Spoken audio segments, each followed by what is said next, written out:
For most human beings, between 24 and 30 is the time when you really shape your life. Life is going tick-tock. In some way, you have to make yourself more exciting than the video game.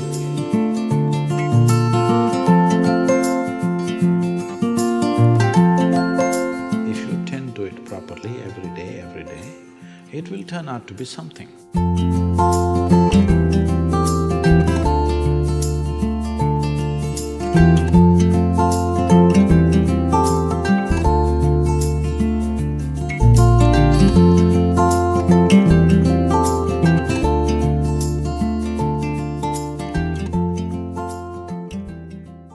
So,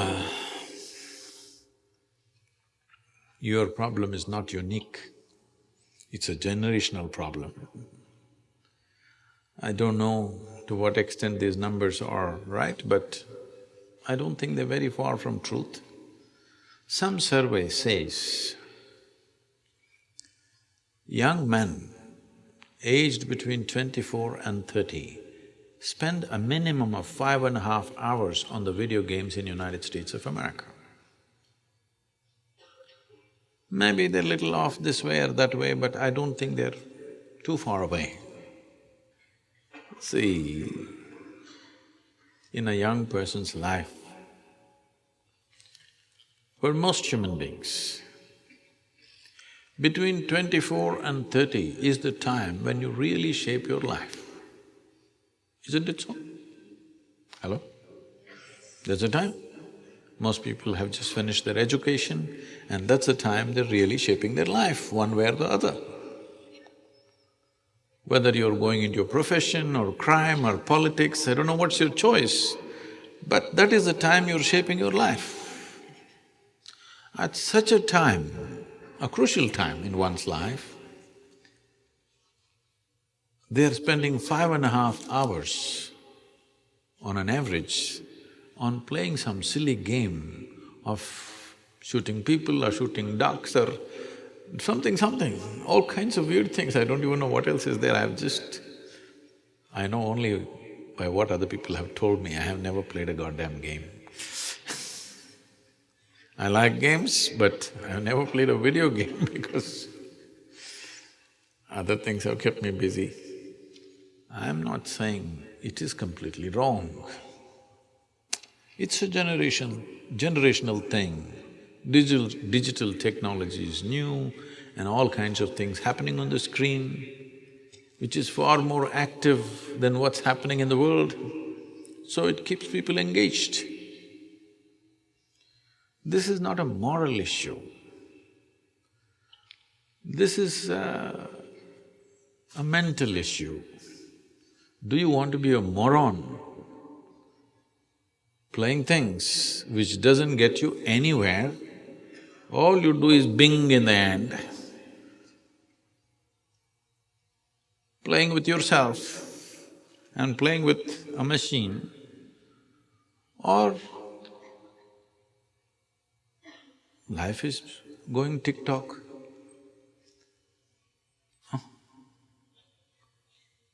Life is going tick-tock. 24 to 30 years of age is the time when you have to decide which way you're going to fall in this life, isn't it, in many ways? For me, at 25, significant things happened So this is not about making something wrong, that's not the point.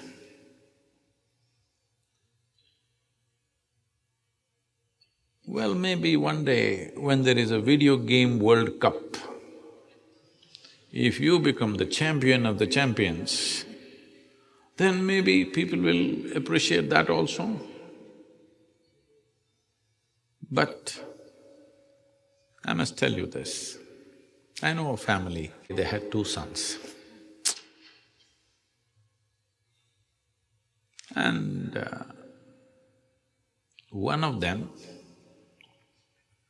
the other one I don't want to talk about, one of them invests only in video game companies, all right?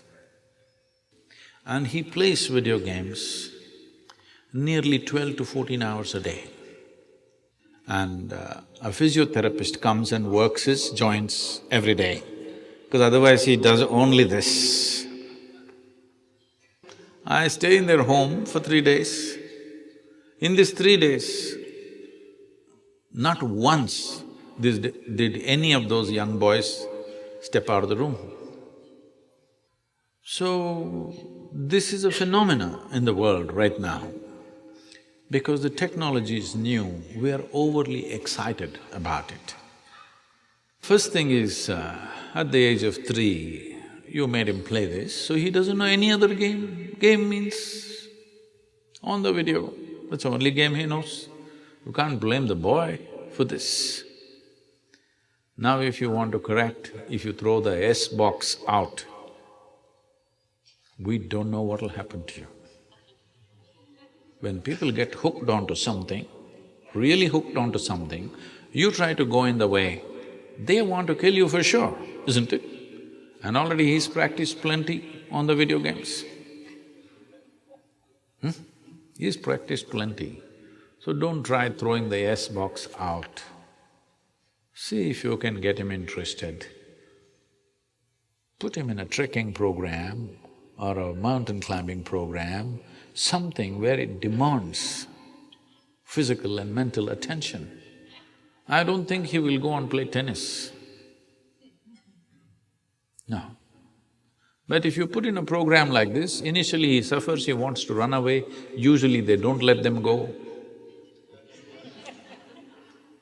Once you're on top of the mountain, at least you have to come back. There is no this to come back, you have to walk down. It may change his perspective, or he may resign himself completely to video games because this demands so much pain and stuff, you know. Climbing a mountain is not it's a joy, but it's not… it's a lot of pain too. It's a great joy, but it's a lot of pain. Every time, every year, when I do this Kailash trek in Nepal and Himalayas, in Tibet when we trek, I always think, enough, I've done enough of these things. Because going through the treacherous terrain, most incredible terrain, your eyes think so, your mind thinks so, but your legs, they don't agree. Your legs and sometimes your lungs, both of them don't agree that this is an incredible place.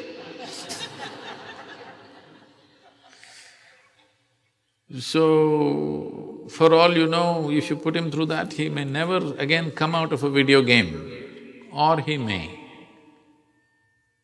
because he knows so much shooting. Maybe he should join the army. Yeah, possibly. You want to shoot, you must at least be in the army because at least you're shooting for a cause. Otherwise, you may start shooting on the street. So, if army is not possible, maybe a policeman, at least you can carry a gun. Maybe you don't get to shoot much. I'm not trying to joke about this, but this is a painful reality that this generation of people are going through.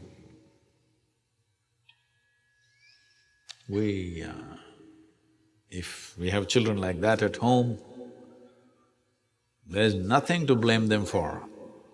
It's we who've done this. Because a lot of people gave video games to their children because they want to go to the party, they want to do something else, you want to live your life, but this one demands attention. You yourself are dying for attention, but this one demands attention who's just come. So you give him something that engages him, it will lead to lots of things. And there's also a peer situation. His friends are playing S-box. If you don't bring the wire box for him, he will create certain situations. So this is why a lot of people did not understand this probably. I said, repeatedly I'm saying and I'm saying again, see, you are not a tiger, nor are you a panda. I'm saying you're not an endangered species. It is not compulsory that all of you should reproduce. There is no such thing. Those who think they want to have children and dedicate a certain amount of… considerable amount of time to raise another human being who will be better than them, they should do it, because after all, human generations need to happen. But it's not compulsory that everybody must have a child. So, if we want to produce children, we must be willing to allot a certain amount of time. Accidentally they turned out well, that's not the point. It's not right. Once we take charge of a new life, a fresh life, we must be willing to give a certain amount of time, energy and the focus that is required to nurture this life in the best possible way, isn't it? So one thing, if you want to wean your child off these kind of things, whether it's video games or television or something, in some way you have to make yourself more exciting than the video game, than the television, than something else. You have to make yourself that kind of a person, they want to be with you.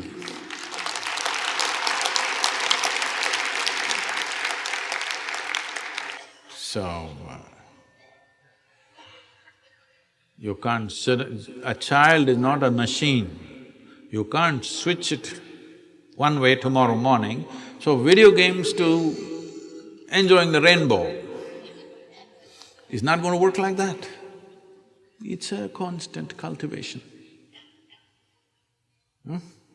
Constant cultivation every day, every day, every day. It may work. There's no guarantee it will work. Hello? Those of you who raise children, you know, it may work. There is no such thing as it will work. There's no such thing. If you pay enough attention, it will yield good results.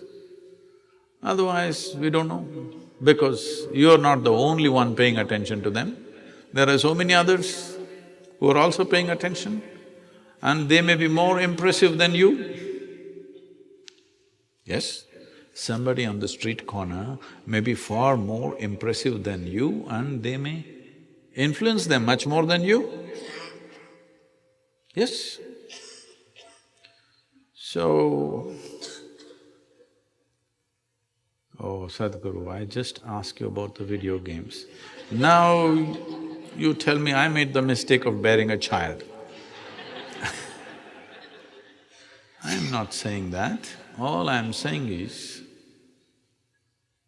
this is the consequence of handling a living being, including yourself. If you tend to it properly every day, it will turn out to be something. If you think once in 12 years you can attend to it, then it's only by accident. When something turns out well or bad, by accident, you will remain in extreme anxiety even if it turns out well, because it's by accident. You must understand it's not about fixing your child's life, it's about fixing this life. If this is fixed, this will create the right ambience where the child grows up. It is substantially proved that in the making of life, for most human beings, over 80% of their life is determined by what they're exposed to rather than the genetics. So, you have the 20% already in your hands, genetics. Another 80% is there. Of course, children go to school, of course they play on the street, but you must keep your percentage over 50% at least, isn't it? Because you have the advantage of 20% genetics, and till they're 12, 15, at least you have some control over their life. So your share of influence must be at least 60, 70%, isn't it so? But if that has to happen, you have to do something about yourself that they cannot help looking up to you, not in fear. If they look up to you in fear, aversion will come. Once they find their feet, they will teach you another lesson. Not in fear, but they look up to you because they think you're fantastic. So you have to do some circus to prove that you're fantastic. That they start looking up to you in such a way that they will allow you to influence them.